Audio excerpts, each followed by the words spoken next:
إلى صراط العزيز الحمید. یعنی حالات ما تو زندگی میکنیم. در روز جمعه میری در قرغه و در سالنگ و مردم خب زندگی داره ولی باز عبادتش ببین که چه رقم عبادت میکنه. دین خیره نمیگه، همونطور لاف خو نیسته. مسلمانی که در افغانستان است در دیگه جای نیسته. کدام مسلمانی؟ تو یک دفعه در عمل، در میدان عمل ببین که همون مسلمانی کدام مسلمانی است. چه مسلمانی ما داریم؟ تو یک دفعه معلومات بکن که تو برات معلوم شود. اونجا را الله موقع ثواب گردانیده. در آن وقتی که ما گردانیدیم بیت الله را جای ثواب للناس، برای مردم، که مردم در اونجا بیاید، هر کس اراده ثواب داره ثواب بگیره، باز بگرده دیگه. لن و امنا، جای امن گردانیدم. در کل دنیا امنترین نقطه در جهان کدام نقطه است؟ بیت الله است که احساس امن پرنده ها میکنه، احساس امن بگوید انسان ها میکنه. کسی در اونجا جنگ جدل نه، در اونجا مکالمه سخت لفظی هم موجب جرم است، موجب گناه است. الله تبارک و تعالی مرکز جهان ساخته شد، از اونجا نور توحید الله انتشار یافته. خب بنیادش کی مانده؟ بنیادش ابراهیم خلیل الله مانده. ابراهیم خلیل الله اول برنامه‌شی بود که مرکز توحید آباد باشد. یک مرکز برای توحید باید باشد، بعد از او این مرکز دائم باقی بماند و رهبری دینمی مرکز پیدا شود که برای هدایت و راهنمایی مردم چی بکنه؟ زحمت بکشه. دعایش هم است پشت سر اینا بر ما میاد. ما اگر واقعا در راه ابراهیم خلیل الله روان میشیم باید درک بکنیم ابراهیم خلیل الله چی برنامه ها داشت. ما تو مسلمان باید مرکز آباد بکنیم، مرکز داشته باشیم. مرکز نداریم. مرکز که نداشته باشه از کجا؟ الا کده اینمی مسجد بر ما داده شده که ترجمه قرآن کنیم. در کل کابل میگردیم مسجد پیدا نمیتونیم که ترجمه قرآن بکنیم. چرا؟ اگر مرکز نمیبود شما آمده میتونستید؟ من خیلی دلسوز، ولی کجا برای شما پیام خدا رسان نمیتونم؟ میتونستم؟ نمیتونستم. خو ابراهیم خلیل الله این مرکز با کدام حیثیت آباد کرده؟ آباد کردن حیثیت مرکز ابراهیم شما خبر دارید؟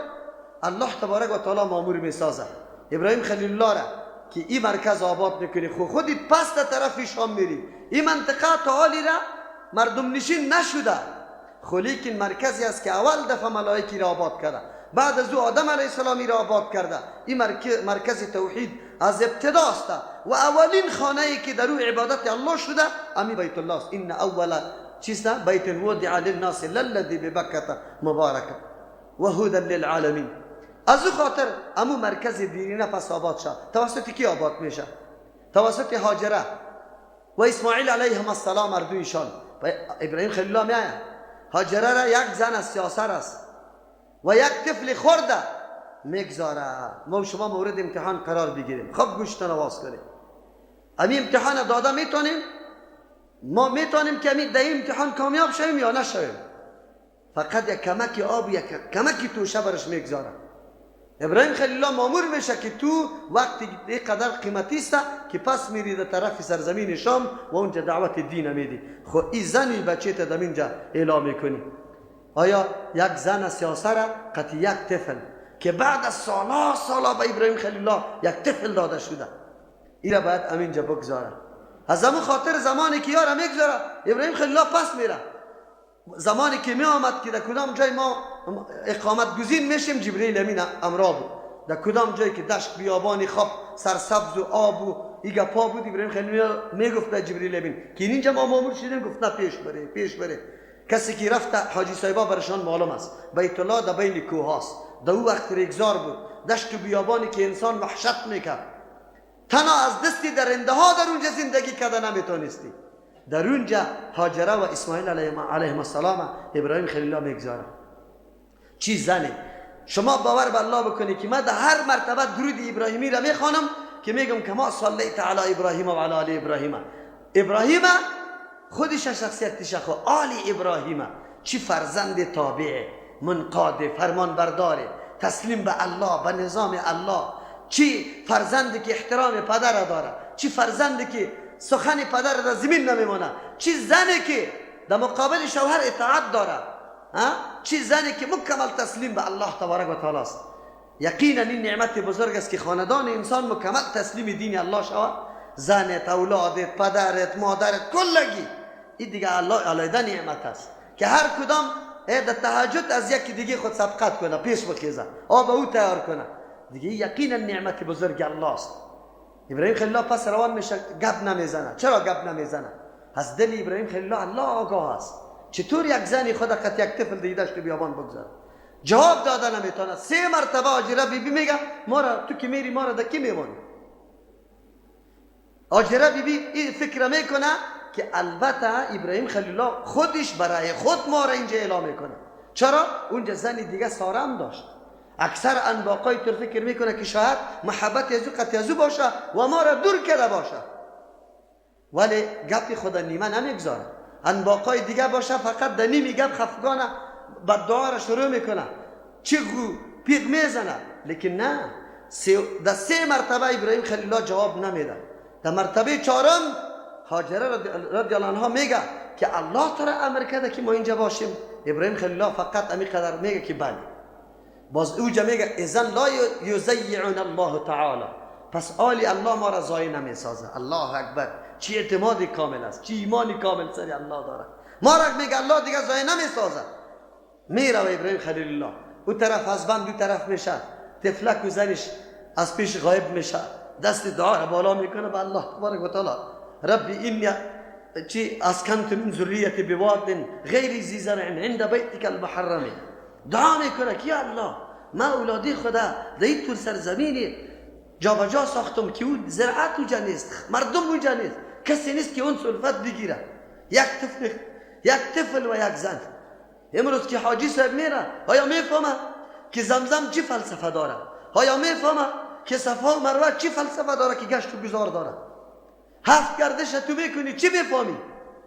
تو اونجا باید بدونی، دیاتیت بیاری که یک زمانی در اینجا مادر مومنه هاجره زن ابراهیم خلیل الله با طفل خود که آب خلاص کرد و اسماعیل علیه السلام نفس میکشید از دست تشنگی، چیزی وجود نداشت.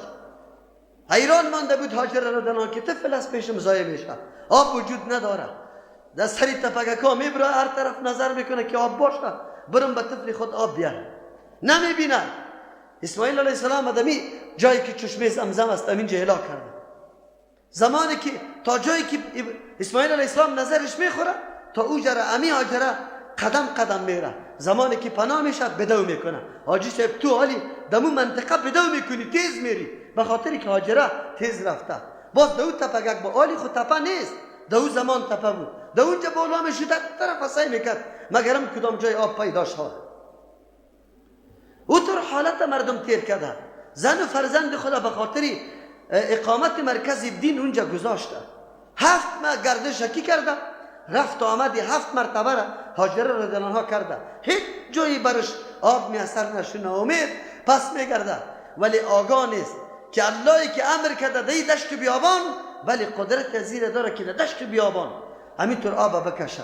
اسماعیل علیه السلام لغت زده، طفل خرد لغت میزنه، توسط لغت زدن چشمه آب زمزم برآمده که امروز تو در مختلف ممالک من حیث دوا و من حیث تبرک ای آب میبری.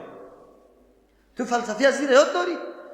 هاجره زنی هسته زود گرد به خاطری که آب باری به البته یک دفعه میبره از پیشم ضایع میشه، ریگه جمع میکنه که آب در همینجا جمع بمانه. از همون خاطر آب زمزم همونجا میبرم پس همونجا داخل میشه. آلی حکومت نلکشی کرده دیگه طرف آبیش کشیده. زمان سابق همون چشمه همونجا بعضی چشمه ها را دیده که همونجا میبره پس همونجا آب خود گم میکنه. پیغمبر علیه السلام میگه که الله سبحانه هاجره رحم کنه، اگر این را میگذاشت آلی جای واری آب زمزم روان میبود، لیکن او گردش جمع کرد. بیبی تو اونجا حاجی صاحب که میری تو باید بدانی که صداقت ایمان چی را میگه. انسان در زندگی خود مورد امتحانات بزرگ قرار میگیره. یک روز فقیر میشی، شکایت در کجا بالا میشه. یک طفلت کشته میشه، به الله دشنام میدی، نعوذ بالله. باز نه گپی مولا را میشنوی، نه عالم را میشنوی، نه قرآن نه حدیثه.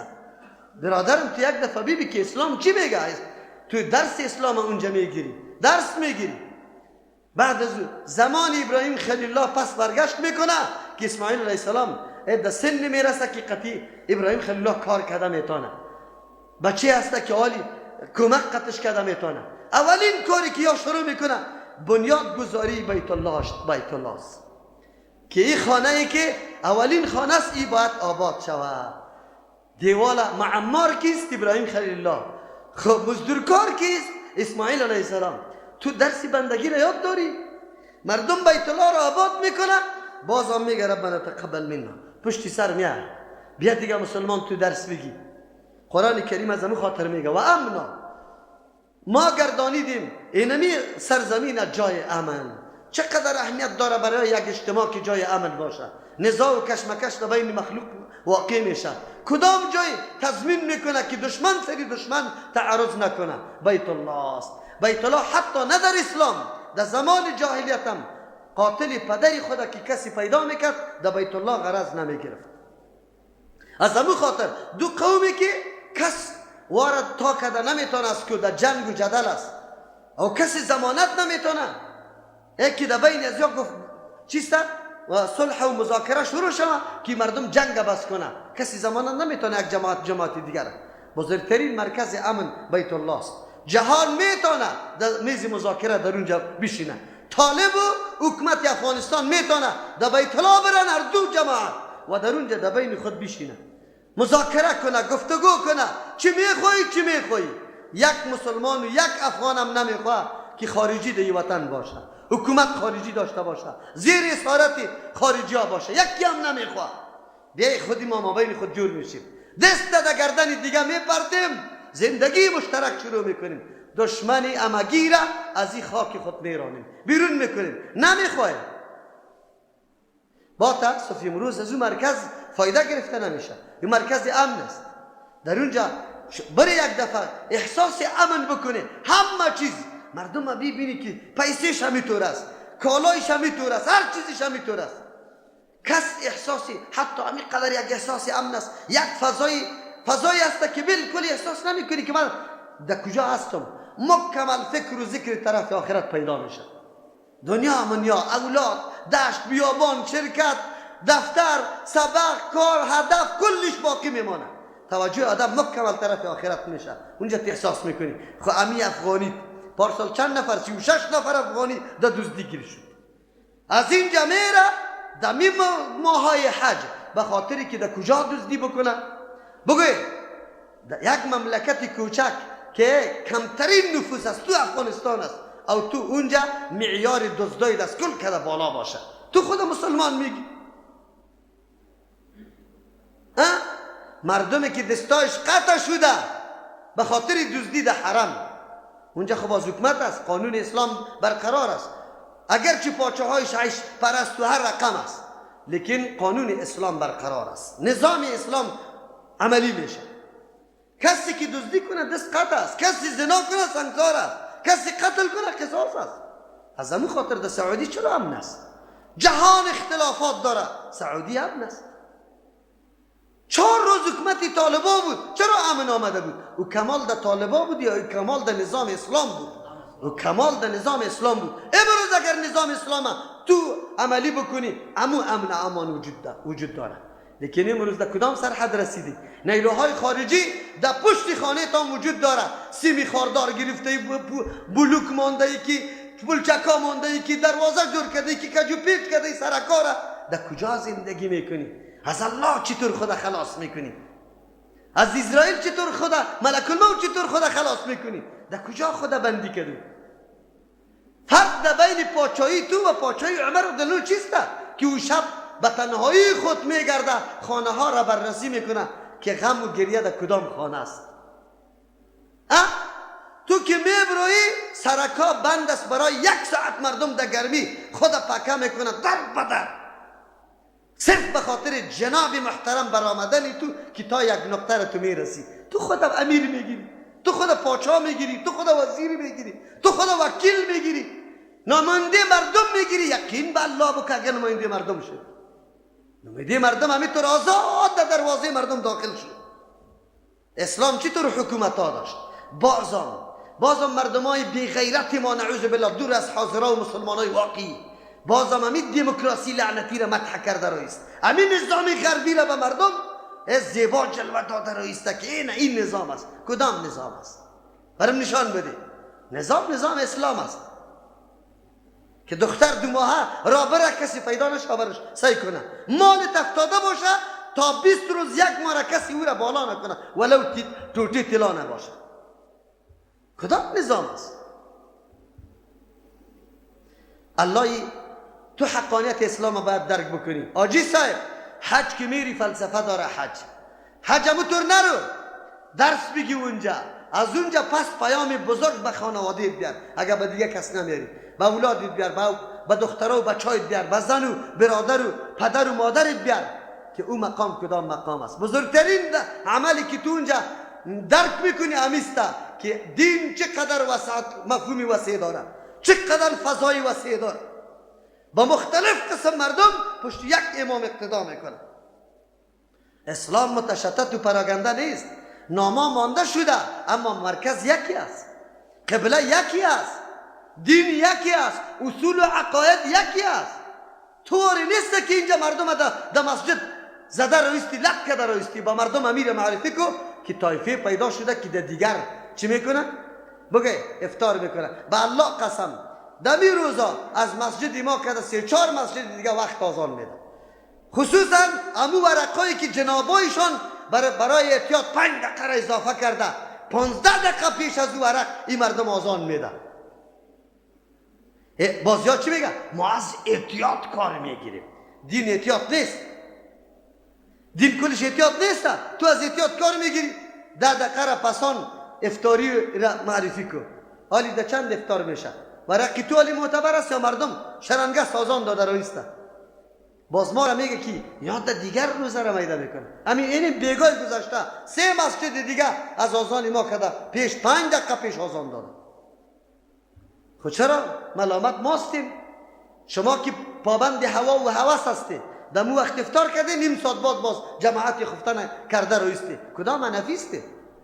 کدام قول امام ابو حنیفه رحمت الله علیه را پذیرفته؟ او خمیگ آخری وقتی شام که است شفق است، شفق مراد از پیش سفیدی است، دیگرها کلش سرخی میره میگیره، او سفیدی را، سفیدی بعد از سرخی است. من براتون گفتم 12 دقیقه فرق داره شام حنفی و شام دیگه که خلاص میشه. لیکن تو کدام حنفیستی؟ چه رقم تو حنفی خدا میگیری؟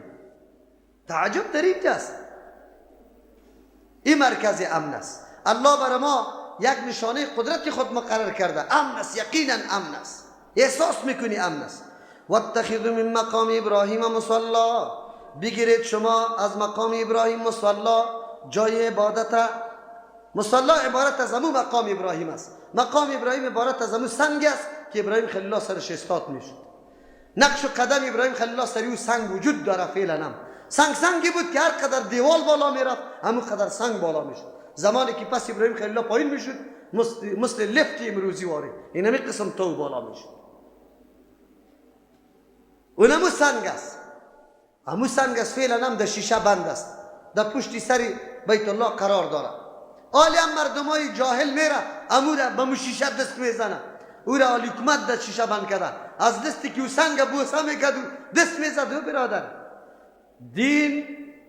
دین نامی پابندی است، نامی عقل.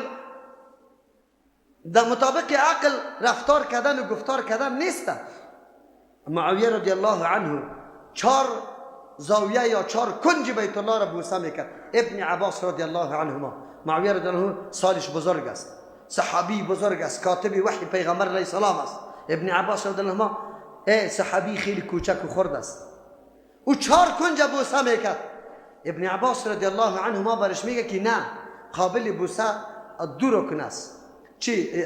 قابل لمس 2 رکن است و بوسه 1 رکن است. رکن یمانی ای بیت الله است. ای بیت الله 4 شنگ داره. اینی شنگ که حجر الاسود است، ای هم بوسه میشه، هم دست مالیده میشه. اینی شنگ تنها دست مالیده میشه، بوسه نمیشه. این 2 کنج قابل بوسه نیست. چرا قابل بوسه نیست؟ کنجای واقعی بیت الله نیست.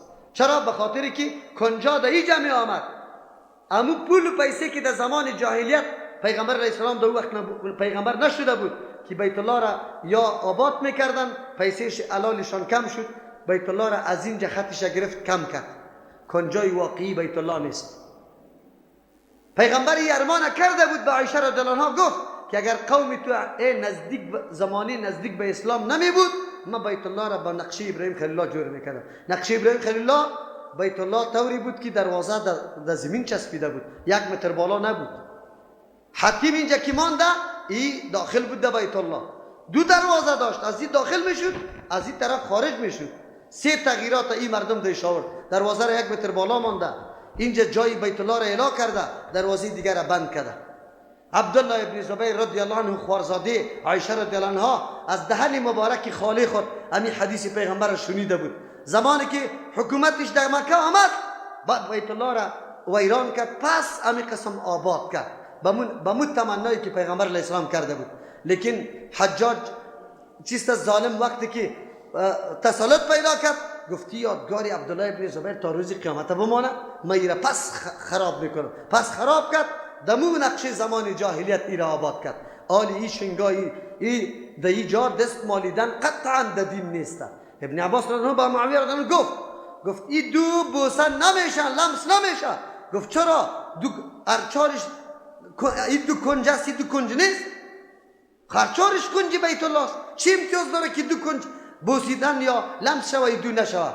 گفت رسول الله صلی الله علیه وسلم این 2 را بوسه کرده، ایره نکرده.